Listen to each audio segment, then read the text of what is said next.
Burri i cili turpëroi shumë nga gruaja e tij e prezantoi atë si shërbëtorën e tij në një festë korporative. Vite pas divorcit, ai u drodh kur ndëgjoi të vërtetën tronditëse. Ishte një mbrëmje mrekullueshme e mbushur me pritshmëri dhe përgatitje në shtëpinë e Johnit dhe gruas së tij Sarës. Ndërsa burri vishte kostumin e tij elegant, ai reflektonte mbi eventin në kompaninë ku punonte, një moment i rëndësishëm për shoqërim dhe krijimin e kontakteve.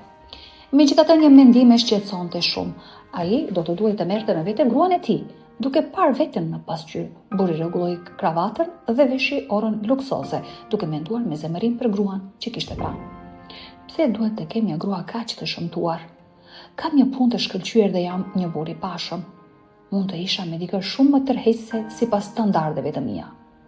Si mund të jem martuar me dikë si ajo? E pyeste veten ai. Dhe jo, ai nuk ishte ndonjë perëndi greke, siç e mendonte veten. Vetëvlerësimi i tij ishte shumë i lartë, po ashtu edhe egoizmi i tij. Nuk dëshironte ta merrte gruan e tij në event, por ishte një festë për punonjësit dhe familjet e tyre.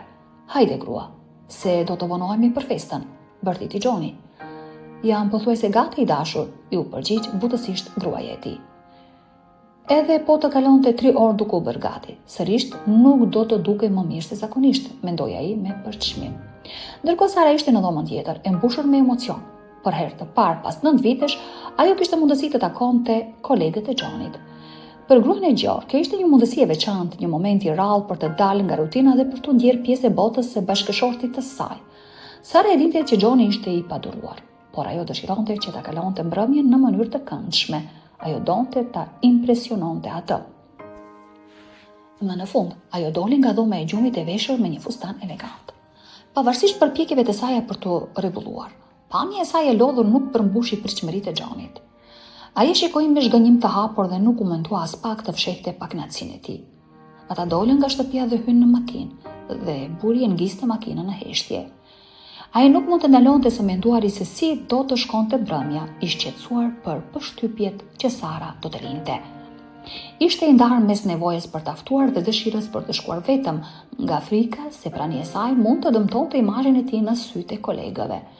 Ndërsa po udhëtonin drejt eventit, John e shikoi atë me seriozitet dhe i tha ashpër gruas së tij që të mos fliste fare në festë.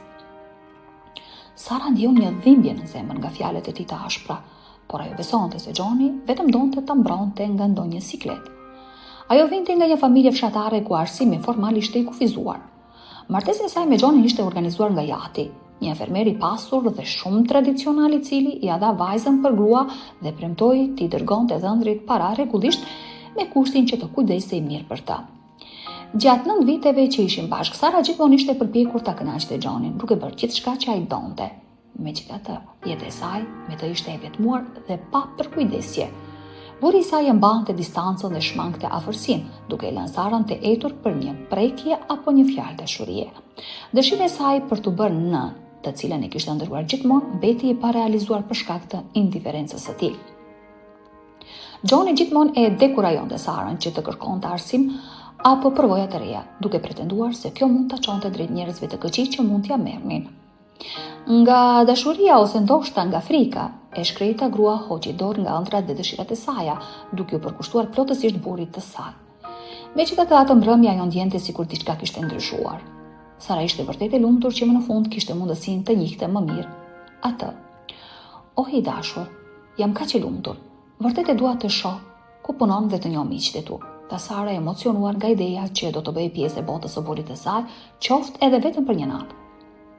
Megjithatë, reagimi i Johnit ishte i mbushur me arrogancë dhe ashpërsi, sikur të ishte një rikujtim i pozicionit të tij dominues në marrëdhënie. Por kur të arrim atje, më mirë mos e hap gojën, u përgjigj ai në mënyrë të ftohtë. Edhe pse Sara ishte mësuar me një trajtim të tillë, ajo ndjeu poshtërim. Megjithatë, entuziazmi i saj për mbrëmjen e ardhshme nuk u venit. I ushqyer vetëm nga shpresa se kjo festë do të ndryshonte disi jetën e saj të vetmuar dhe të nënshtruar. Kur mbritën në event, Sara u ndje menjëherë e vogël dhe e pavërejtur mes turmës së njerëzve të sofistikuar. Burrat ishin të veshur me kostume elegante, ndërsa gratë shkëlqenin me fustane luksoze dhe bijuteri të shtrenjta. Përballë këtij ambienti, ajo ndjeu një pasiguri të madhe, por u përpoq ta fshihte me një buzëqeshje të ndrojtur. Gjoni e shoqëroi për disa qaste, pastaj e la vetëm pranë një tavolinë dhe u zhduk mes kolegëve të tij, pa i bërë asnjë prezantim të thjeshtë. Sara qëndroi në këmbë, duke i parë të gjithë me admirim, por edhe me një ndjenjë të thellë izolimi. Askush nuk ju afrua për t'i folur. Pas disa minutash një burr i moshuar me flokë gri dhe sytë të ngrohtë ju afrua me një buzëqeshje miqësore. Ju duhet të jeni bashkëshorti e Gjonit, tha ai me një ton të sjellshëm. Sara e shikoi me habi dhe e pohoi me një buzëqeshje të ndrojtur. Burri u prezantua si zoti Anderson, një nga shefat e Gjonit. Gjoni flet shumë pak për jetën e tij private, vazhdoi ai, por ju duhet të jeni një grua e veçantë. Fjalët e tij e bën Sarën të skuqej, askush nuk i kishte thënë ndonjëherë diçka të tillë. Por përpara se të përgjigjej, Gjoni u shfaq papritur dhe e kapi fort për krahu. Na falni, por Sara nuk ndihet mirë, tha ai me një ton të prerë dhe tërhoqi larg, duke e lënë zotin Anderson të habitur. Teksa e largonte nga turma, Gjoni i përshpëriti me zemrim, të thash të mos flisje me askënd. Zemra e Sarës u drodh, për vite me radhë ajo kishte duruar heshturazi trajtimin e tij, por atë natë diçka brenda saj u thye. Për herë të parë, ajo nuk njeu vetëm trishtim, por edhe një lloj zemrimi të heshtur. Ajo e dinte se duhej të bënte diçka. Por çfarë? Në kthim për në shtëpi, atmosfera brenda makinës ishte e tensionuar. Sara qëndronte e heshtur, duke parë dritat e qytetit që kalonin shpejt përtej xhamit. Gjoni nga ana tjetër shtrëngonte timonin me forcë, duke drejtuar makinën në heshtje, por duke lëshuar herë pas here një përshpëritje të rëndë, si të përpiqej të mbante zemrimin nën kontroll. Kur më në fund arritën në shtëpi, ai hapi derën me forcë dhe hyri brenda pa e pritur. Sara e ndoqi me hapa të ngadalt, zemra e rikte fort. Çfarë ishte ajo skenë? Tha ai më në fund, duke u kthyer nga ajo me një shikim të ftohtë. Skenë? Përsëriti ajo me një zë të ulët. Thjesht po flisja me dikë që tregoi mirësjellje ndaj meje. Mirësjellje? Qeshja ai me ironi. Nuk ke nevojë për mirësjellje nga të huajt. Unë jam burri yt. Unë vendos me kë duhet të flasësh. Sara e ndjeu gjakun t'i vloj. Për vite kishte mbyllur syt përpara arrogancës së tij, por ajo natë i hapi një dritë të re. Ajo nuk ishte thjesht një grua e padukshme që duhej të pranonte çdo gjë pa u ankuar. Po unë? Pyeti ajo papritur me një ton që as vetë nuk e njihte. Po unë, Gjon, nuk kam të drejtë të jem vetvetja? Nuk kam të drejtë të kem një zë? Gjoni e pa me habi, nuk ishte mësuar të shihte atë të fliste me guxim. Sara, mos më detyro të humb pasdurimin, tha ai, duke u afruar. Por ajo nuk u tërhoq. Për herë të parë qëndroi e fortë përballë tij. Unë kam duruar shumë, Gjon, tha ajo me një zë të vendosur, por nuk do të vazhdoj më kështu. Ajo ndal për një moment duke e vëzhguar me sy të ngushtuar. Mos më sfido, Sara, tha i ftohtë. Ajo nuk foli, por diçka brenda saj ishte vendosur. Për herë të parë, në shumë vite, ajo e dinte çfarë duhej të bënte. Ajo duhej të largohej përgjithmonë. Sara qëndroi përballë Gjonit duke ndjer për herë të parë një forcë të re brenda vetes. Ai e shihte drejtë në sy, duke pritur që ajo të thyhej si gjithmonë, të ulte kokën dhe të pranonte gjithçka me heshtje, por ajo nuk e bëri. Në vend të kësaj, ajo u kthye dhe shkoi drejt tomës së tyre.